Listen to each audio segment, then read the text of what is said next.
বেনামাজি মরে গেছে, প্রথম কথা হলো যদি বুঝতে পারেন এই ছেলেটা নামাজ পড়ে না, তাহলে তার বিয়েতে অংশগ্রহণ করবেন না। কোন জায়গায়? বিয়ে পড়াবেন না। এ কাফের বিয়ে পড়ানো যাবে না। আর যে নামাজ পড়ে না এই ছেলের সাথে বিয়ে দেওয়াও যাবে না, কাফের। আর দিলেও বিয়েটা কি হয়ে যাবে? বিচ্ছিন্ন হয়ে যাবে, বাতিল হয়ে যাবে, অটো বাতিল হয়ে যাবে। 2 নম্বর, বেনামাজির জবাই করা কোনো গোশত খাওয়া যাবে না। অনেক হাদিস আছে, নামাজ না পড়লে ইসলাম, এক ওয়াক্ত না পড়লে, 60 বছর যাবত নামাজ পড়ছে, এক ওয়াক্ত পড়েনি, ও কাফের। কি ইচ্ছা করে এক ওয়াক্ত পড়বে, কাফের। এইটা যদি মাসালা হয়, তাহলে যে কোনোদিন নামাজ পড়ে না ও কি করে মুসলমান হবে? নামাজ না পড়লে জানাজা নিয়ে আপনারা দ্বন্দ্ব করেন, তাই না? আরে জানাজা নিয়ে দ্বন্দ্ব করবেন, ওর গোসলই করানো যাবে না, ওকে কাফন পরানো যাবে না, কবর খোঁড়াই যাবে না। জানাজা তো অনেক দূরের ব্যাপার, ওকে দূরে মাটি দিতে হবে, কেউ যেন জিয়ারত করতে যেতে না পারে। আর গোরস্থানে বেনামাজে দাফন করবেন না, খবরদার। নামাজি ব্যক্তির পাশে এই কাফেরকে দাফন করা যাবে না। কারণ আমি তো জিয়ারত করতে গেলে দোয়া পড়বো, আসসালামু আলা আহলি দিয়ার মিনাল মুমিনিনা ওয়াল মুসলিমিনা, কি ইয়ারহামুল্লাহুল মুস্তাকদিমিনা ওয়াল মুস্তাখিরিন নাসাল্লাল্লাহু লাকুম ওয়া লাকুল আফিয়া।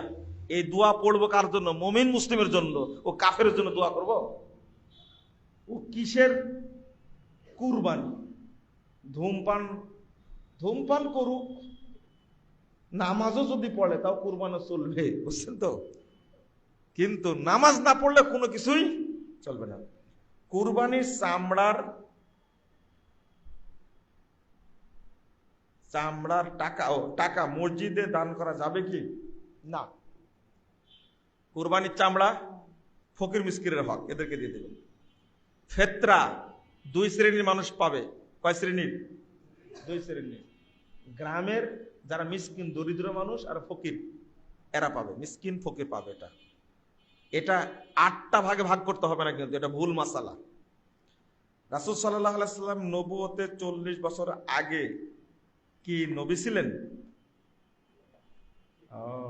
তাই কি ছিলেন তাহলে? নবুয়ত প্রাপ্তি হয়েছিলেন, কিন্তু তকদিরে তিনি নবী ছিলেন। কথা বোঝা গেছে? কি ছিলেন? নবী ছিলেন, কিন্তু নবুয়তের পোশাকটা শুরু হয়েছে নবুয়ত পাওয়ার পরে। কথা বোঝা গেছে? যারা বিতর্ক করছে এরাও জাহেল। এরা কি? জাহেল। একটা হাদিস আসছে, যখন আদম মাটি এবং পানির মধ্যে, তখন থেকে নবী। এই হাদিসটা ঠিক না, এরা বলে বেড়াচ্ছে না।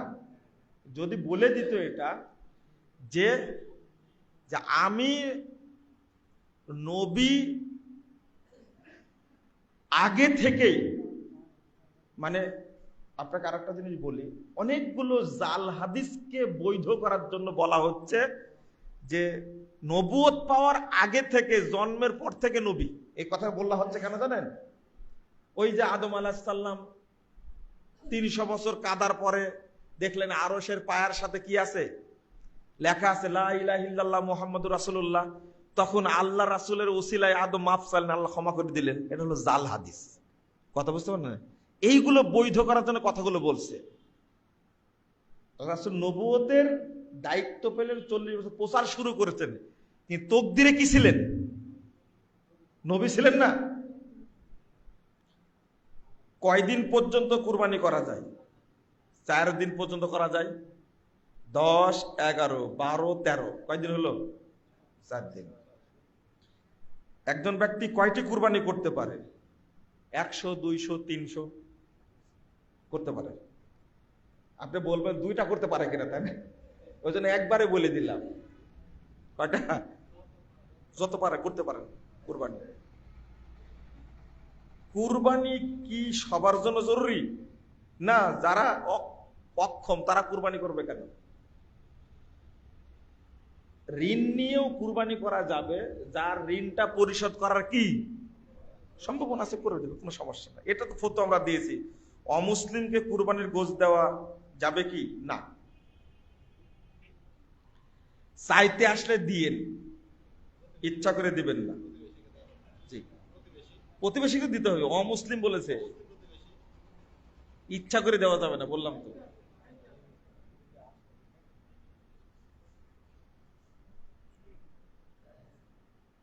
ও নেশাখোরের পরিণতি কি হবে নাকি? নেশাখোরের ফজিলত আছে, নেশাখোরের হাদিস আসছে 2002 নম্বর হাদিস সহিহ মুসলিমের মধ্যে আসছে, ওরা মরে যাওয়ার সাথে সাথে একবারে জাহান্নামীদের শরীরের যে গলিত গোশত, বর্জ্য, পেশাব পায়খানা, ঘাম, রক্ত, পুঁজ একটা বিশাল সাগর, উত্তপ্ত সাগরে জমা হবে, আর ওখান থেকে আল্লাহ তাদেরকে আপ্যায়ন করাবে। খবরদার, গোপন অঙ্গের লোম পরিষ্কার করার জন্য কোন ধরনের ক্রিম ব্যবহার করা যাবে কি? যাবে।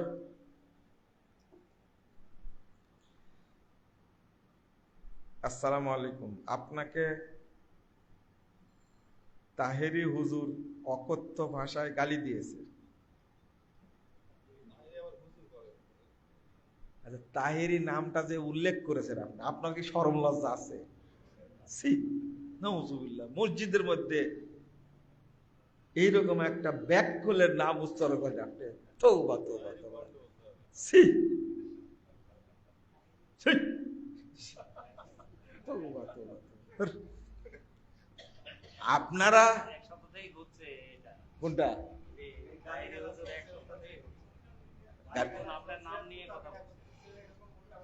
ও তো একটা মুশরিক একটা, সি সি সি, ওকে নিয়ে আপনারা মুখে নামটা দিবেন কেন?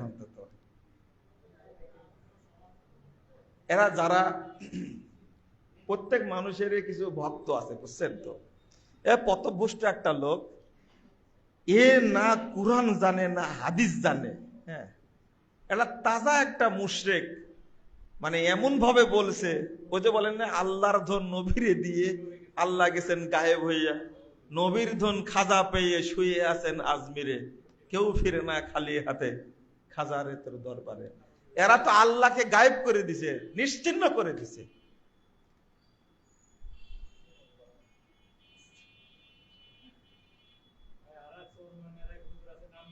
আসসালামু আলাইকুম, শায়েখ আহমদুল্লাহ রাসূলের নবুয়তের আগের বিষয় নেই। শায়েখ শব্দটা, মাদানী সাহেবের আগমন, তো ওয়াজ করবে কখন বলেন তো দেখি? সালাতের টাইম হয়ে গেছে তো, দেখছেন ওয়াজ করার কত লোক এখন হয়ে গেছে।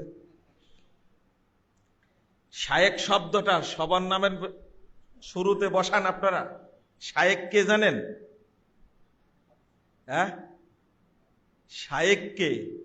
আল্লাহ রাসূল শায়েখ বলতেন শেখ আবু বকর সিদ্দিক, শায়েখ বলতেন উমর ফারুককে। আর এর মর্যাদা আপনারা নষ্ট করে ফেলেছেন, তাই না? কি নামটা বলেছেন? যার মানহাজি ঠিক না, আকীদা ঠিক না, শায়েখ মারি দিলেন একবারে। শায়েখ হলেন শেখ আলবানী, শেখ বিন বাজ, শেখ উসাইমিন, এরা হলো শায়েখ। যাত্রার নামের শুরুতে বাঙালিদের মধ্যে বলতে পারেন একজন বড় শেখ, শেখ মতিউর রহমান মাদানী, এরা বড় বড় আলেম মানুষ বলতে পারেন, কিন্তু যাত্রার নামে শায়েখ শব্দটা বসান, আমি উত্তরই দিলাম না। আল্লাহ যেন হেদায়েত দান করে আমাদেরকে। বর্তমান দ্বন্দ্ব চলছে বাংলাদেশে, মানহাজের দ্বন্দ্ব। কিসের? মানহাজের দ্বন্দ্ব। আজকে এখানে সুখে আছেন, পার্শ্বে আহলাদি সমাজ আছে, তাই খুব ভালো আছেন।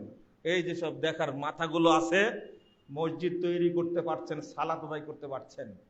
বহু জায়গা আছে মসজিদ তৈরি করতে গিয়ে মসজিদ ভেঙ্গে দিচ্ছে, মসজিদ পুড়ায় দিচ্ছে, মসজিদ তালা মেরে দিচ্ছে। কারা এগুলো? আর এই বুবা শায়েক গুলো এদের বিরুদ্ধে কোনো কথা বলে? কোনো কথা বলে না। আমি কথাগুলো বলি এই জন্য আমার দোষ বেশি, তাই না? মসজিদ পুড়ায় দিবে আর আমি কথা বলবো না? মসজিদ কারো বাপের সম্পদ? ও আন্নাল মাসাজিদা লিল্লাহ। মসজিদ কার ঘর? আল্লাহর ঘর। আল্লাহর ঘর যখন পুড়িয়ে দেওয়া হয়, যাদের অন্তর কাঁপে না, এরা কখনো শায়েক হতে পারে না, এরা শয়তান হতে পারে। এটা মনে রাখবেন। যারাই কথা বলে না, এরা সাপোর্ট করে যে আহলে হাদিস মসজিদগুলো সব পুড়িয়ে দেওয়া হোক, সব ভেঙে দেওয়া হোক। একজন বেঁচে থাকতে এই দাওয়াত চলবে ইনশাআল্লাহ।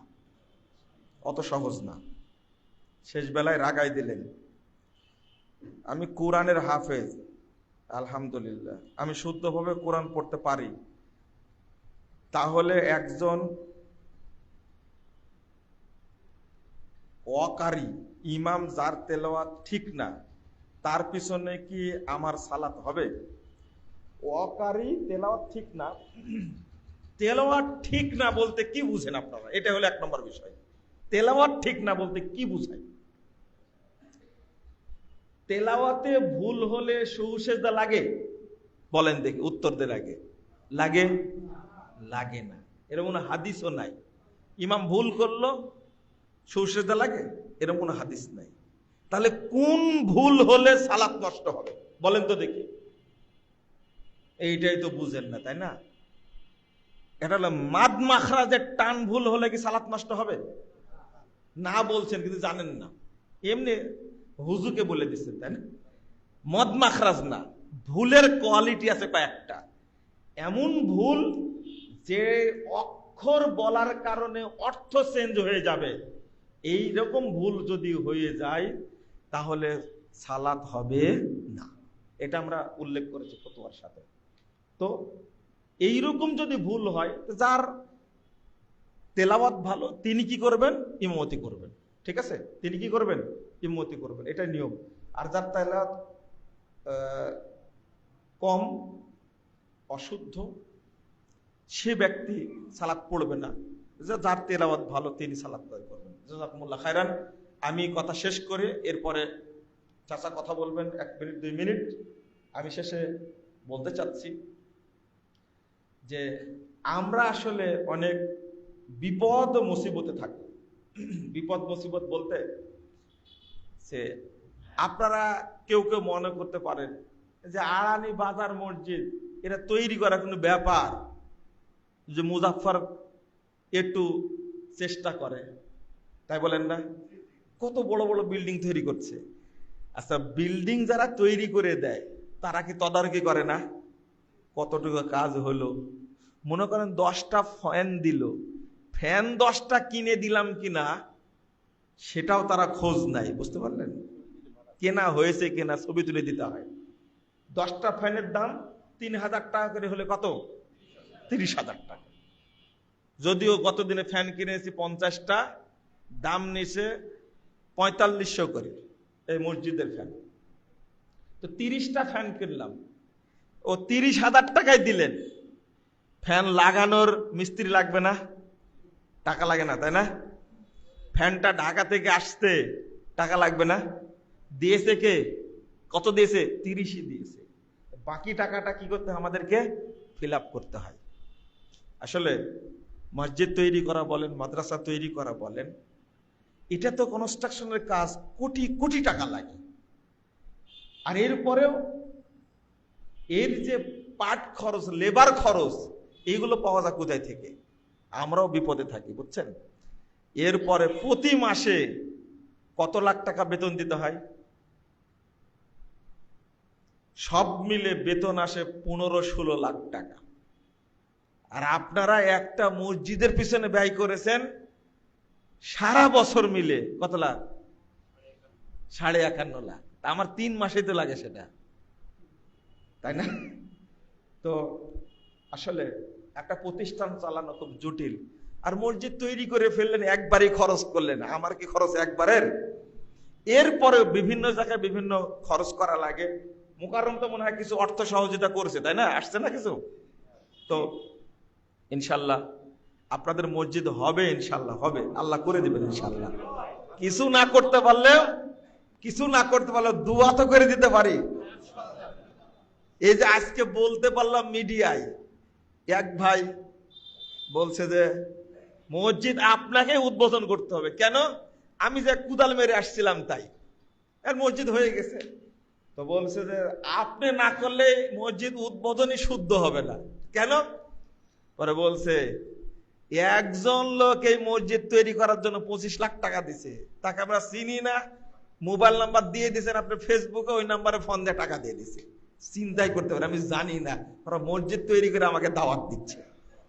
আমার কাজ এটা, আপনার অ্যাকাউন্ট নাম্বার দিয়ে দিব, মোবাইল নাম্বার দিয়ে দিব, আপনি জানতে পারবেন কে টাকা, আমার জানা লাগবে না, মসজিদ যেন হয়ে যায়, এটাই হলো আমাদের উদ্দেশ্য। আল্লাহ যেন কবুল করেন, আমিন। বারাকাল্লাহ ফিকুম, জাযাকুমুল্লাহ খাইরান।